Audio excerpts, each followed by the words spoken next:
Hello everyone, welcome back to my channel Ray Shiksha. आप सभी को बहुत बेसब्री से इंतजार था कि बाल वाटिका के एडमिशन फॉर्म कब निकलेंगे। तो देखिए, इसके रिगार्डिंग नोटिफिकेशन आ चुकी है केंद्रीय विद्यालय की ऑफिशियल वेबसाइट पर, और यह है प्रवेश के लिए समय सारणी यानी शेड्यूल फॉर एडमिशन। इसको मैंने आपके सामने ओपन किया हुआ है।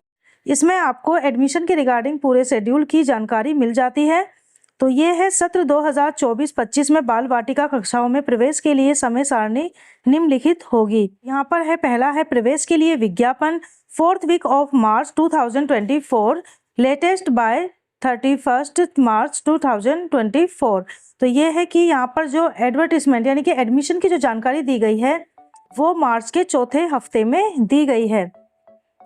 बाल वाटिका फर्स्ट, सेकेंड, थर्ड के लिए पंजीकरण ऑफलाइन माध्यम से केवल चयनित केंद्रीय विद्यालयों में, क्योंकि सभी केंद्रीय विद्यालयों में अभी बाल वाटिका क्लासेस शुरू नहीं हुई हैं।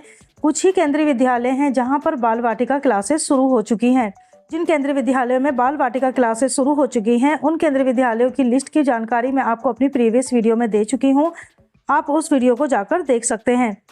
तो यहाँ पर लिखा है कि बाल वाटिका फर्स्ट, सेकेंड, थर्ड के लिए पंजीकरण ऑफलाइन माध्यम से, यानी कि जो फॉर्म भरे जाएंगे वो ऑफलाइन माध्यम से भरे जाएंगे। जिन केंद्रीय विद्यालय में बाल वाटिका है वहाँ पर जाएं और वहाँ से आप फॉर्म ले सकते हैं और उनको फिल करके वहीं पर आपको जमा करना है।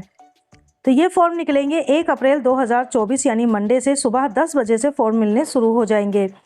बाल वाटिका फर्स्ट, सेकेंड, थर्ड के लिए ऑफलाइन पंजीकरण की अंतिम तिथि यानी लास्ट डेट क्या होगी, तो 15 अप्रैल 2024 यानी मंडे शाम को 5 बजे तक आप फॉर्म भर सकते हैं। यानी लास्ट डेट क्या होगी फॉर्म भरने की, तो 15 अप्रैल 2024 लास्ट डेट रखी गई है। शाम को 5 बजे तक आप एडमिशन फॉर्म जमा कर सकते हैं। तो फर्स्ट लिस्ट जो जारी की जाएगी वो 19 अप्रैल 2024 यानी फ्राइडे के दिन जारी की जाएगी। उपरोक्त जारी सूची के अनुसार चयनित विद्यार्थियों के प्रवेश का आरंभ निम्न क्रम में होगा। सबसे पहले जो एडमिशन होंगे वो होंगे शिक्षा के अधिकार के अंतर्गत चयनित जो बच्चे होंगे। दूसरा होगा जो सेवा श्रेणी, वरीयता क्रम श्रेणी फर्स्ट एवं सेकंड में से चयनित होंगे। और तीसरा होगा उपरोक्त में शामिल आरक्षित कोटे में भरी सीटों के बाद जो सीटें खाली रह जाएंगी उन पर एडमिशन होगा। तो सेकेंड लिस्ट जो निकलेगी वो 29 अप्रैल 2024 यानी मंडे को निकलेगी। अगर सीटें खाली हुई यानी जो पहली लिस्ट आएगी वो 19 अप्रैल को आएगी और उसके बाद बच्चों के एडमिशन होंगे। एडमिशन होने के बाद अगर सीटें खाली रह जाती हैं, क्योंकि बहुत से ऐसे पेरेंट्स होते हैं जिनके पास प्रॉपर डॉक्यूमेंट नहीं होते या फिर दूरी का भी प्रॉब्लम आ जाती है कि स्कूल से घर की दूरी 5 किलोमीटर से ज़्यादा है, जो आरटीई कोटा के तहत एडमिशन के लिए अप्लाई करते हैं, तो उन बच्चों के एडमिशन नहीं हो पाते या कोई और वजह हो जाती है। तो जब सीटें खाली रह जाती हैं तो फिर सेकेंड लिस्ट आती है। तो सेकेंड लिस्ट जो आएगी वो 29 अप्रैल को आएगी। इसके बाद है कि तीसरी लिस्ट आएगी 8 मई 2024 को, इफ सीट रिमेन वैकेंट, अगर सीटें खाली रह गई तो।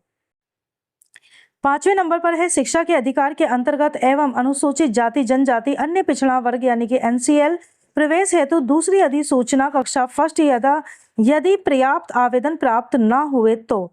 अगर पर्याप्त आवेदन प्राप्त नहीं होते हैं कक्षा फर्स्ट के लिए तो फिर दोबारा से एडमिशन ओपन किए जाएंगे, ऑफलाइन माध्यम से होंगे ये एडमिशन भी। तो इसके रिगार्डिंग नोटिफिकेशन जारी की जाएगी 7 मई 2024 यानी ट्यूसडे को, और रजिस्ट्रेशन फॉर्म आपको मिलने शुरू हो जाएंगे 8 मई 2024 यानी वेडनेसडे से 15 मई 2024 वेडनेसडे तक, और डिस्प्ले कर दी जाएगी लिस्ट। एंड एडमिशन जो होंगे वो होंगे 22 मई 2024 वेडनेसडे से लेके 27 मई 2024 यानी कि मंडे तक। तो 22 से 27 वो एडमिशन हो जाएंगे, यानी मई में सारा एडमिशन का जो काम है वो कंप्लीट हो जाएगा। बाल वाटिका कक्षाओं के प्रवेश की अंतिम तिथि 29 जून 2024 सैटरडे, यानी कि जो लास्ट डेट होगी उसके बाद फिर एडमिशन नहीं होंगे। तो ये एडमिशन की जो लास्ट डेट रखी गई है वो 29 जून 2024 सैटरडे रखी गई है। यहाँ पर मेंशन किया गया है कि समस्त पंजीकृत बच्चों की सूची, प्रवेश योग्य बच्चों की सूची, प्रवेश के लिए अंतिम चयनित बच्चों की श्रेणी, बार सूची, प्रतीक्षा सूची व उत्तरवर्ती सूचियों में को संबंधित केंद्रीय विद्यालय के सूचना पट पर प्रदर्शित करने के साथ साथ विद्यालय की वेबसाइट पर देना अनिवार्य है।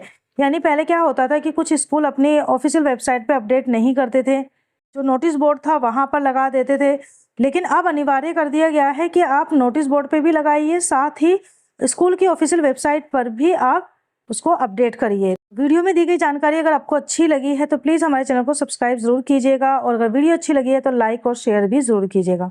Thank you.